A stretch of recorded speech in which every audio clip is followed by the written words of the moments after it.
একটি স্লোগান, একটি পোস্টার, আর তাতেই যেন কেঁপে উঠেছে গোটা ভারত।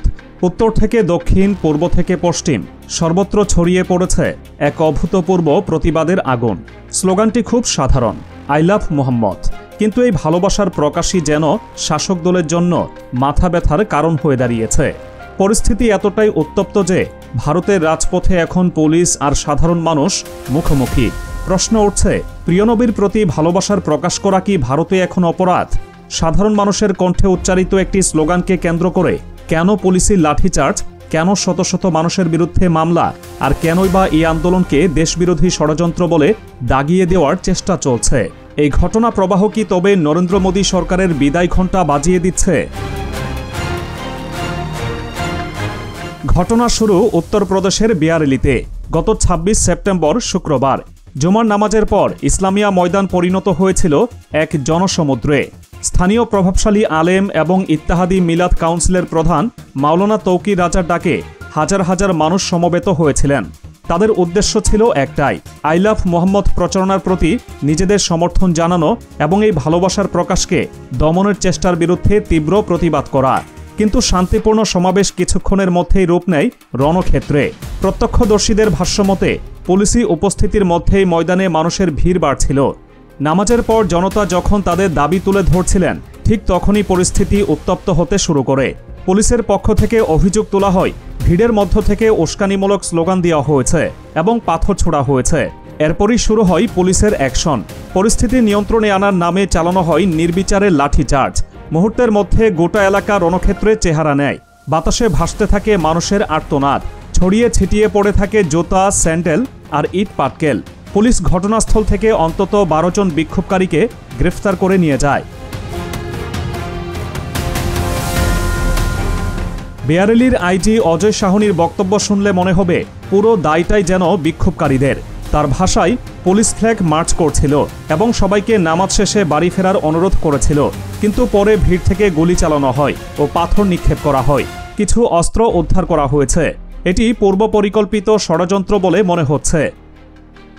পুলিশের এই ভাষ্য কতটা সত্য তা নিয়ে প্রশ্ন থেকেই যায়, কারণ আন্দোলনকারীদের দাবি তারা কেবল নিজেদের ধর্মীয় অনুভূতি প্রকাশ করতে চেয়েছিলেন। কিন্তু সেই শান্তিপূর্ণ জমায়েতকে কেন শক্তি প্রয়োগ করে ছত্রভঙ্গ করা হলো? আর যদি ষড়যন্ত্রই হবে, তাহলে তার প্রমাণ কোথায়? সমাজবাদী পার্টির প্রধান অখিলেশ যাদব এই ঘটনাকে সরাসরি সরকারের ব্যর্থতা বলে চিহ্নিত করেছেন। তিনি বলেছেন, সরকার পরিচালিত হয় সম্প্রীতি আর সদিচ্ছার মাধ্যমে, লাঠিচার্জ দিয়ে নয়। আমরা এর তীব্র নিন্দা জানাচ্ছি। তার এই বক্তব্য স্পষ্ট ইঙ্গিত দেয়, যোগী আদিত্যনাথের রাজ্যে প্রশাসনিক দমনপীড়ন সীমা ছাড়িয়ে যাচ্ছে।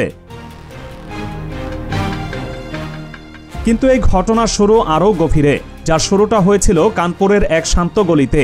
গত ৪ সেপ্টেম্বর ঈদি মিলাদুন্নবীর শোভাযাত্রা উপলক্ষে একটি তাঁবুর উপর আই লাভ মোহাম্মদ লেখা একটি পোস্টার টাঙানো হয়েছিল। প্রিয় নবীর জন্মদিনে তার প্রতি ভালোবাসা জানানো এর চেয়ে স্বাভাবিক আর কি হতে পারে? কিন্তু এই স্বাভাবিক ঘটনায় অস্বাভাবিক হয়ে ওঠে প্রশাসনের চোখে। পুলিশ সেই পোস্টার সরিয়ে ফেলে। শুধু তাই নয়, এই অপরাধের জন্য কানপুর পুলিশ ৯ জনের নাম উল্লেখ করে এবং আরও ১৫ জন অজ্ঞাতনামার বিরুদ্ধে এফআইআর দায়ের করে। এ খবর ছড়িয়ে পড়ার সঙ্গে সঙ্গেই প্রতিবাদের আগুন জ্বলে ওঠে। মানুষের মনে প্রশ্ন জাগে, ভালোবাসার প্রকাশ কিভাবে আইনত অপরাধ হতে পারে? কানপুর পুলিশের পক্ষ থেকে যদিও দাবি করা হয় এফআইআর পোস্টারের জন্য নয়, বরং রাস্তায় বেআইনিভাবে তাঁবু বসানোর জন্য করা হয়েছে, কিন্তু সাধারণ মানুষ এই যুক্তি মানতে নারাজ। তাদের অভিযোগ, এটি আসলে মুসলিমদের ধর্মীয় অনুভূতিতে আঘাত করার এবং তাদের কণ্ঠরোধ করার একটি নতুন কৌশল। এই বিতর্কের আগুনে ঘি ঢালে স্থানীয় কিছু হিন্দুত্ববাদী সংগঠন। তাদের অভিযোগ, মুসলিমরা ইচ্ছে করে মিশ্র এলাকায় উস্কানিমূলক উদ্দেশ্যে এই পোস্টার লাগিয়েছে। এমনকি তারা পাল্টা অভিযোগ করে যে তাদের পোস্টার ভাঙচুর করা হয়েছে। অন্যদিকে মুসলিম পক্ষের অভিযোগ অত্যন্ত পরিষ্কার, তারা কেবল প্রিয় নবীর প্রতি ভালোবাসা প্রকাশ করতে চেয়েছিলেন, আর সেই কারণেই তাদের টার্গেট করা হচ্ছে। এরপরই বিষয়টি সামাজিক যোগাযোগ মাধ্যমে ভয়ঙ্করভাবে ছড়িয়ে পড়ে। Hash I love Mohammad hashtag Twitter সহ বিভিন্ন প্ল্যাটফর্মে ট্রেন্ড করতে শুরু করে। দেশের গণ্ডি ছাড়িয়ে আন্তর্জাতিক পর্যায়েও এই ঘটনা নিয়ে আলোচনা শুরু হয়। ভারতের বহু মানুষ মনে করছেন, এটি শুধু একটি পোস্টার সরানোর ঘটনা নয়, এটি দেশের ধর্মনিরপেক্ষতার কাঠামোর উপর একটি বড়সড় আঘাত। অল ইন্ডিয়া মজলিসে ইত্তেহাদুল মুসলিমিন এআইএমআইএম প্রধান আসাদুদ্দিন ওয়াইসি এই বিষয়ে মোদী সরকারের দ্বিচারিতার দিকে আঙুল তুলেছেন। তিনি এক জনসভায় প্রশ্ন তোলেন, কেউ যদি বলে আই লাভ ইউ তাহলে কোনো সমস্যা নেই, তাহলে আই লাভ মোহাম্মদ বললে সমস্যাটা কোথায়? ঠিক একইভাবে কেউ যদি আই লাভ মহাদেব বলে তাতেও তো কোনো সমস্যা হওয়ার কথা নয়। ওয়াইসির মতে এটি আসলে মুসলিম সম্প্রদায়কে সামাজিকভাবে একঘরে করে দেওয়ার এবং তাদের ধর্মীয় পরিচয়কে কোণঠাসা করার এক গভীর চক্রান্ত। তার এই বক্তব্য লাখ লাখ মানুষের মনের কথাকেই যেন প্রতিফলিত করেছে। বেয়ারিলির আগুন শুধু সেখানেই সীমাবদ্ধ থাকেনি। প্রায় 600 কিলোমিটার দূরে মৌ নামক স্থানেও একই ঘটনার পুনরাবৃত্তি ঘটে। সেখানেও জুমার নামাজের পর মানুষ শান্তিপূর্ণ বিক্ষোভে নামলে পুলিশি বাধার মুখে পড়ে। এক পর্যায়ে ভিড় থেকে পাথর ছোড়ার অভিযোগ তুলে পুলিশ লাঠিচার্জ করে পরিস্থিতি নিয়ন্ত্রণে আনে। অন্যদিকে বাঘপথে অনুমতি ছাড়া শোভাযাত্রা বের করার অপরাধে পুলিশ বাধা দেয় এবং 150 জনেরও বেশি মানুষের বিরুদ্ধে মামলা দায়ের করে। একই চিত্র দেখা যায় উত্তরপ্রদেশের উন্নাও, মহারাজগঞ্জ, লখনউ এবং কৌশাম্বীতেও। মনে হচ্ছে যেন গোটা উত্তরপ্রদেশ জুড়েই এক অদৃশ্য জরুরি অবস্থা জারি করা হয়েছে। প্রতিবাদের এই ঢেউ শুধু যোগী আদিত্যনাথের রাজ্যেই আটকে থাকেনি। মুম্বাইয়ের মালভানিতে স্থানীয় আলেমরা থানায় গিয়ে অভিযোগ দায়ের করেন। তাদের বক্তব্য, মুসলিমদের পোস্টার সরিয়ে দ্রুত এফআইআর দায়ের করা হলেও হিন্দুত্ববাদী সংগঠনগুলোর উস্কানিমূলক কার্যকলাপের বিরুদ্ধে প্রশাসন সম্পূর্ণ নীরব। এই পক্ষপাতমূলক আচরণই সরকারের আসল চেহারাটা সবার সামনে স্পষ্ট করে দিচ্ছে।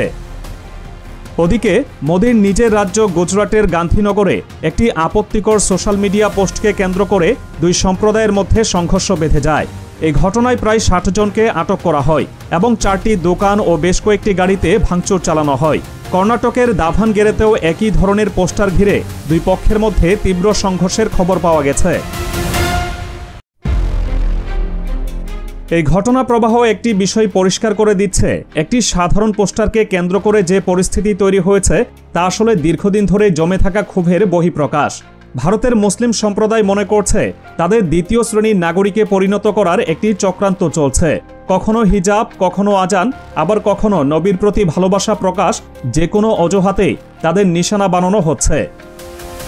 এই পরিস্থিতিতে সবচেয়ে উদ্বেগজনক বিষয় হল বিভাজনের রাজনীতিকে আরও উস্কে দিতে মাঠে নেমেছে হিন্দুত্ববাদী শক্তিগুলো। বারাণসীতে শঙ্করাচার্য নরেন্দ্রানন্দের নেতৃত্বে আই লাভ মহাদেব স্লোগান নিয়ে পাল্টা প্রচার শুরু হয়েছে। তাদের পক্ষ থেকে সরাসরি অভিযোগ তোলা হচ্ছে যে আই লাভ মোহাম্মদ আন্দোলনের আড়ালে দেশবিরোধী ষড়যন্ত্র চলছে, অর্থাৎ ভালোবাসার একটি সহজ প্রকাশকে দেশদ্রোহিতার তকমা দিয়ে সাম্প্রদায়িক মেরুকরণকে আরও তীব্র করার চেষ্টা চলছে। এই সমগ্র চিত্রটি যদি এক ফ্রেমে দেখা যায় তাহলে কয়েকটি বিষয় স্পষ্ট হয়ে ওঠে। প্রথমত, ভারতে ধর্মীয় অসহিষ্ণুতা এক নতুন মাত্রা পেয়েছে, যেখানে ভালোবাসার প্রকাশকেও সন্দেহের চোখে দেখা হচ্ছে। দ্বিতীয়ত, প্রশাসন এবং পুলিশ যেন একটি নির্দিষ্ট সম্প্রদায়ের বিরুদ্ধে খড়গহস্ত, যা আইনের শাসনের পরিপন্থী। এবং তৃতীয়ত, এই ছোট ছোট ঘটনাগুলো একত্রিত হয়ে এক বড় ধরনের গণ অসন্তোষের জন্ম দিচ্ছে, যা নরেন্দ্র মোদী সরকারের জন্য এক অশনি সংকেত। যে স্লোগান ভালোবাসার, যে স্লোগান শান্তির, সেই স্লোগানকে কেন্দ্র করে আজ গোটা ভারত উত্তাল। রাজপথ রক্তাক্ত হচ্ছে, মানুষের মধ্যে বাড়ছে বিভেদ। এই পরিস্থিতি কি সত্যি একটি সুস্থ গণতন্ত্রের লক্ষণ, নাকি এটি একনায়কতন্ত্রের দিকে এগিয়ে যাওয়ার স্পষ্ট ইঙ্গিত? আই লাভ মোহাম্মদ স্লোগানটি আজ শুধু একটি ধর্মীয় অনুভূতি প্রকাশের মাধ্যম নয়, এটি হয়ে উঠেছে মোদী সরকারের দমনপীড়ন নীতির বিরুদ্ধে প্রতিবাদের এক শক্তিশালী প্রতীক। আর এই প্রতিবাদের আগুন যদি নেভানো না যায় তাহলে তা যে দিল্লির মসনদ পর্যন্ত পৌঁছে যাবে সেই সম্ভাবনাও উড়িয়ে দেওয়া যায় না।